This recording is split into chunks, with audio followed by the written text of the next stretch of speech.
What's going on, everybody? KingofDragons 5000 here, coming at you with another figure review. Today we'll be having a look at the Hasbro Marvel Legends Avengers Serpent Society King Cobra, or Klaus Voorhees, whatever you want to call them, from the Thanos Build-A-Figure series. What we're going to do now is take a little break, get this guy opened up and out of the packaging, and then we'll go on to the rest of Klaus Voorhees' review, so sit tight, everyone. And so here we have King Cobra posing out of the packaging. Before we get onto the figure, let's actually show off his Build-A-Figure piece. He does come with the left arm of Thanos, which does have the Infinity Gauntlet, and we'll have a better look at Thanos when he's all complete. But right now, let's actually have a look at King Cobra, or Serpent Society. He doesn't come with any accessories, which is a bad thing, although I guess you can count his cape as an accessory, although it's really not, and I don't know, there's just something about this wave that feels a little rushed in my opinion.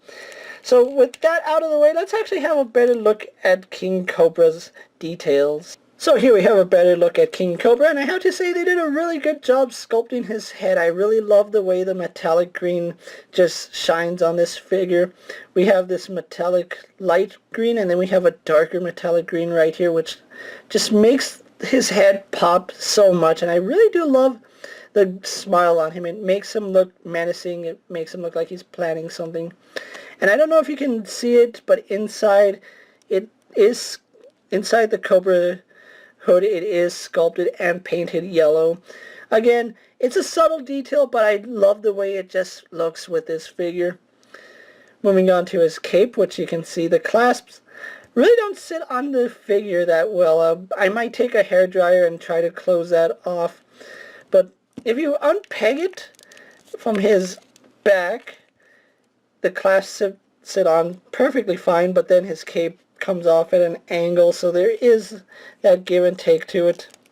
We'll leave his cape on for the sake of the review. And I don't know why, this one's a little dusty. I haven't had him out that long, but there's some dust on him. You can see they did a really good job with his paint. I really do love how it's a metallic purple with a metallic green, and then we have this flat black. It really does make it stand out, and there's just something about this color scheme that I really, really like. His cape does have the clasp sculpted, and then we have this braided scale pattern going all the way down to the bottom, which looks really nice. And then the inside is actually sculpted to look like a Cobra hood, which I really do like that. He has these really bulky gauntlets, which I believe they go this way because there's a point right at the end there. But they also have that braided scale pattern sculpted on, so I really do like that.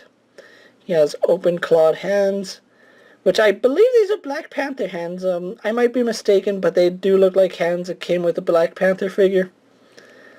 His belt is a free-floating piece, which it's okay. It does break up the color scheme, which I do like. I don't know why. I don't like too much of a one solid color. There's just something about it that I don't really like unless it's black or black. And then you can see his arms and legs are sculpted. I believe he's using the, the Black Knight, Hobgoblin, Green Goblin sculpt, so all these are really nicely scaled and sculpted, really nice. Although it is a little soft right here at the top. You really don't notice it too much when you get down to the legs. His boots are black with a really subtle dark green right here. You're not going to really notice that unless you're looking for it, but it is a really nice detail in the figure itself. So with that out of the way, that's King Cobra's details. Let's actually get him compared to a few other figures, and then we'll move on to his articulation. And just for comparison, here we do have King Cobra posed next to Deadpool and Iron Man, and the scale is really nice between these guys. I love the way they all scale up to each other. Getting Deadpool and Iron Man off camera really fast, so we can move on to King Cobra's articulation. He does have a ball hinge in the neck, so we do have a ball joint which gives him a little bit of up and down, some really slight pivot left and right, and we also do have a hinge which lets his head look down that far. Not really too far back. You can see I just popped his head off, so you don't really get too much going back because of the cape. Let's actually take his cape off and see if that changes anything. Nope, doesn't really change much. His head still only looks up about that much. but left and right. Arms on a ball joint go out only to about that far, and it's just due to the way his arms are sculpted, so we don't get full horizontal. Unless I'm doing something wrong, and nope, we don't get full horizontal with these arms. This is the first time I'm messing with the sculpted arm, so I'm still new at that. He has a swivel in the bicep, double jointed in the elbow. His arms on ratcheting joints do a full 360. Unless you have his cape on, then you're not going to get a full 360 out of that. This one's really ratcheted. I don't know why that is. He is double jointed in the elbow, like I said. Really loose left elbow, unfortunately. Swivel and hinge in the wrist, so we have no issues there. We have an ab crunch which goes back about that far, but they didn't finish painting it. I'm a little disappointed with that. Goes forward only about that far. Waist swivel. Also on a ratchet joint, although it's a quiet ratchet, it's still ratcheted.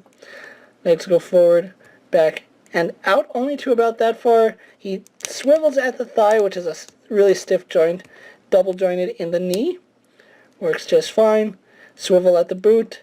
Has a hinge in the ankle, which goes forward, back, and then forward facing pin for rocker ankle. So overall, pretty decent figure. Not the greatest, but still a really nice figure to have in your collection. With that being said, guys, let's actually move on to my final thoughts.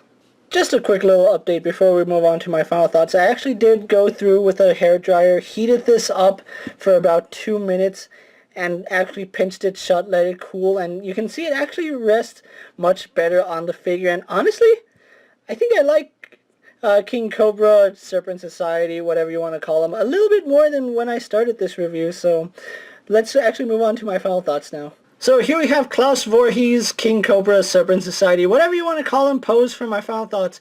Overall, I really do like the way this figure came out, and after clasping his cape closer to his torso, I really like this figure a little more. He kind of reminds me of an F-Zero villain. I don't know if you guys have ever played F-Zero, but he just reminds me of an F-Zero character. However, I do feel he is lacking in the accessories department. If you have other Serpent Society members, I'm pretty sure he'll fit in with them. However, I don't, so he's just kind of there as a generic villain. Other than that, I do think he's a nice figure, and if you can fix him up like I did, definitely do it. Now, I did pick up Serpent Society as well as the other Infinity Wave series from Big Bad Toy Store. If you haven't already done so, go ahead and check them out for all your Marvel Legends needs. With that being said, guys, I'm KingofDragons 5000. Don't forget to like this video, leave a comment, subscribe to my channel. Go check out all my other action figure reviews as well as my Marvel Legend videos. Hopefully you find them informative. And as always, if there's a figure you would like to see me review, let me know down in the comments, and if it fits in my collection, I'll definitely have a look at it. Until next time, guys, I'll see you later. Take care, everyone.